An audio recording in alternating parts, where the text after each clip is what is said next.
Et donc, en 2002, le chiffre d'affaires est autour de 10 millions de francs. Le shop décolle. Et puis, c'est le crash des dot-com. Vous avez probablement aussi entendu parler pour les moins jeunes. Le shop traverse une énorme crise et se fait larguer par son actionnaire de référence.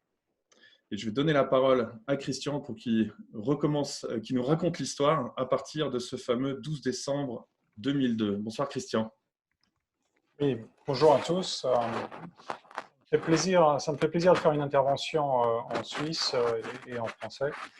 C'est plutôt sympa et je remercie Anne pour l'invitation et Laurent pour ce moment sympathique que j'espère qu'on va passer ensemble.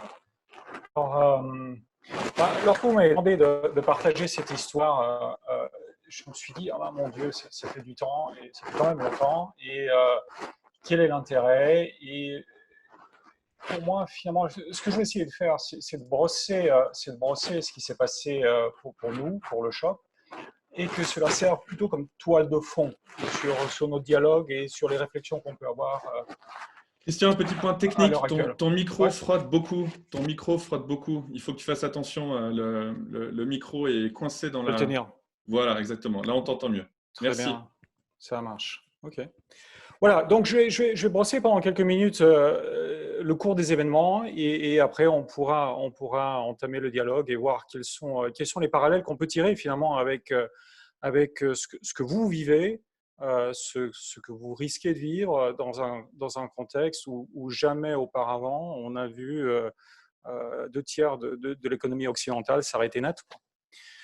Donc, je vais me replonger dans un dimanche, du 12 décembre 2002, lorsque j'ouvre le journal du dimanche, la Sonntagszeitung, et j'apprends en lisant un article qui faisait une page avec une photo de mon actionnaire de référence qui annonce la fermeture de la société, la fermeture de Le Shop pour Noël.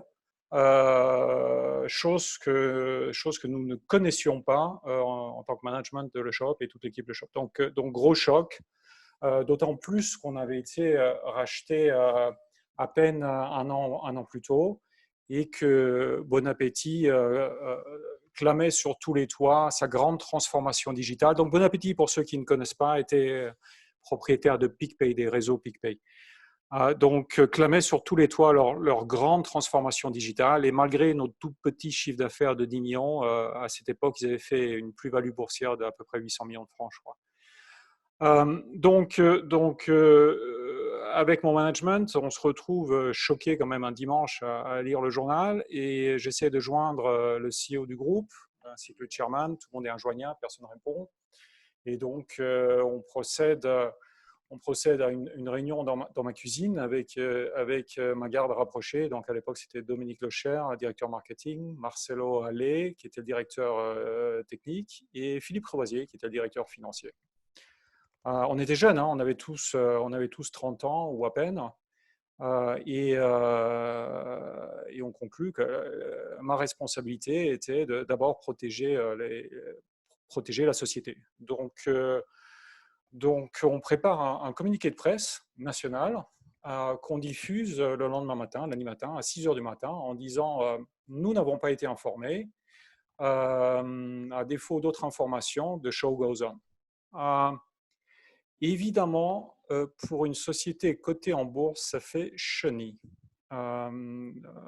Donc, les analystes s'affolent et tout le monde prend ça au bon. Et assez rapidement, j'ai le groupe com, j'ai le responsable com du groupe Bon Appétit à Zurich qui m'appelle en hurlant, le CEO qui m'appelle en hurlant. Bref, tout le monde s'agite. Et je me retrouve convoqué manu militari à Zurich au 5e étage du groupe Bon Appétit. Alors là, drôle d'impression. Je parcours les couloirs et puis il y a une ambiance ambassade américaine à Saigon en 1975. Donc les mecs étaient littéralement en train de détruire et shredder des classeurs fédéraux d'information. Et je me suis dit, ça ne peut pas être une bonne nouvelle. Donc, je me retrouve avec une brochette d'avocats et le CFO du groupe qui m'explique gentiment qu'ils se sont merdés, ils ont un gros trou. Au lieu de faire 60 millions de profits, ils vont faire 40 millions de pertes pour le groupe et ils sont obligés de délester tous les investissements non rentables du groupe avant Noël. Donc, le shop part à la poubelle, ainsi que leur participation à Starbucks. En fait, ils virent Starbucks, ils avaient la licence pour l'Europe germanophone. Et on me donne l'ordre de rentrer à la maison et liquider tout le monde, quoi. Donc, à 32 ans, je me retrouve à devoir licencier en fait toute l'équipe, le shop. À l'époque, on avait déjà deux centres de production. Non, on avait un centre de production qui était à Bremgarten et puis le siège, donc pas loin d'une centaine de personnes. Donc phase 2 phase 2 du jeu, c'est le grounding, quoi. Donc licenciement collectif, ce qui est un crève-cœur pour quelqu'un qui a monté une équipe. Je donne le choix aux gens, quoi. Ils peuvent rentrer à la maison et essayer de chercher du boulot. Alors, pas facile entre Noël et Nouvel An de la crise .com. Ou bien, il nous restait 2 semaines. 2 semaines. Donc, on se donne une chance pendant 2 semaines. 15 minutes plus tard, tout le monde, donc toute l'équipe des opérations, toute l'équipe du siège se remet au boulot. Il n'y a pas un seul départ suite au licenciement collectif. La presse a joué un rôle très positif pendant cette époque. En fait, il y a eu un choc aussi au niveau de la presse. Et ils ont relayé l'information assez rapidement, ce qui a créé une vague de solidarité inattendue d'ailleurs chez les clients. On s'est retrouvé viré sans perspective avec une augmentation de la charge de travail de 80%. Donc les commandes ont littéralement explosé. Je me rappelle, en 2 jours, on avait reçu 500 emails de soutien que j'avais affichés sur les murs du siège, comme ça tout le monde les voyait en rentrant au boulot. Et on s'est retrouvé dans cette situation bizarre où on était des zombies, donc techniquement morts, mais on bossait comme jamais on avait bossé avant. Et là, en tant que CEO et pour l'équipe de management, il y avait une situation un peu schizophrène puisqu'on avait trois gros dossiers à gérer. Le premier, c'était juste gérer les opérations, quoi. Vraiment gérer les opérations. Donc, on avait des gros problèmes de volume, de fournisseurs, etc. Ce qui était contre-intuitif. À un moment où tu fermes, devoir gérer l'explosion de ton volume. Deuxièmement, c'est préparer la fin, quoi. Plan social, contrat, communication, bref, préparer la mort annoncée de la société. Et troisièmement, recherche désespérée de fonds. Donc ça, c'était mon job avec Philippe Crevoisier, mon compagnon d'armes. On s'est mis à aller taper à toutes les portes. Donc, quand je dis taper à toutes les portes, c'est choper le patron de Migros, le patron de Coop, le patron de Manor, leur dire, écoutez, on s'est fait débarquer, la boîte est à reprendre pour 1 franc, est-ce qu'on peut venir chez vous, quoi. Et donc, personne ne réagit. Pour tout le monde, c'était trop court. Entre Noël et Nouvel An, c'est impossible de prendre une décision, de convoquer son board. Bref, on a dû avoir, avec l'équipe de management, je sais pas moi, une trentaine ou une quarantaine de rendez-vous, de discussions, etc., avec toutes sortes de vautours étranges qui vous tournent autour quand vous êtes à l'article de la mort pour savoir s'ils peuvent dépecer quelque chose, vous voler des membres de l'équipe, ramasser du matériel à bas prix, etc. Petite anecdote marrante, j'ai un gars qui m'appelle, il me demande, Monsieur Vanner, est-ce que vous avez un problème à travailler dans le sexe? Je lui dis, au point où j'en suis plus, je suis le patron de BAT USE et votre dépôt et votre logistique et votre savoir-faire m'intéressent. Donc, intéressant, mais je ne me voyais pas rentrer à la maison et dire à ma femme que je passais des bananes au vibromasseur. Donc, on a continué à chercher des fonds. Noël, donc date fatidique, toujours rien, pas un centime, tout le monde nous claque la porte à la gueule, le dot-com c'est mort, l'e-commerce ça va jamais réussir. Bref, gros moment de spleen, désespoir, le management est exténué, l'équipe a bossé comme jamais et voilà, donc moi, je sais que j'ai le mur dans 3 jours, 4 jours, et puis l'équipe, elle est là.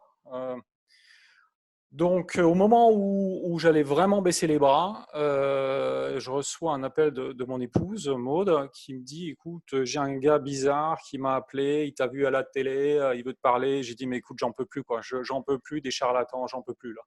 Il me dit, écoute, il faudrait vraiment que tu le prennes. Peut-être que.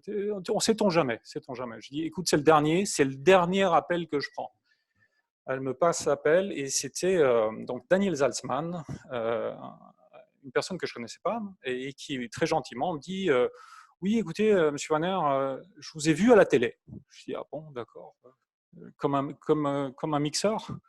Il me dit oui, je vous ai vu à Classe Eco, votre équipe, vous battez, ça a l'air intéressant ce que vous faites, est-ce qu'on peut en parler? Je dis ah ouais, ouais. J'ai promis à ma femme que vous serez le dernier, donc on peut se parler, mais vous serez le dernier. Il me dit très bien, rendez-vous demain. Où ça? Ah, je suis au ski à Cran, est-ce qu'on peut se voir au relais du Saint-Bernard? Je dis pas de souci, relais du Saint-Bernard. Donc voilà, je me pointe avec mon laptop. Et Monsieur Salzman et son épouse Sylvie d'ailleurs débarquent. Aucune expérience retail, aucune expérience food, etc. Mais une grande écoute, une grande gentillesse. On fait 2 heures, j'explique un peu où on en est, qu'est-ce qu'il nous faut pour continuer à avancer, et puis les millions qui nous manquent. Et ensuite, ils me disent, écoute, il y a ma fille qui m'attend, je dois aller skier, donc est-ce que je peux vous rappeler plus tard? Je dis, bien sûr, on a tout le temps. Donc là, c'est un jeudi 27, la société ferme lundi matin. Daniel me rappelle à 19 heures pour me dire, ça m'intéresse votre truc, est-ce qu'on peut se revoir demain? Bien sûr, au dépôt, à la société. Non, non, au relais du Saint-Bernard. Parfait. Donc, je me retrouve de nouveau à la petite table de la cafette du relais du Saint-Bernard, qui fait 1 mètre sur 1 mètre. Monsieur Salzman et son avocat. Les deux en tenue de ski, bottes de ski, prêts pour le sport, quoi.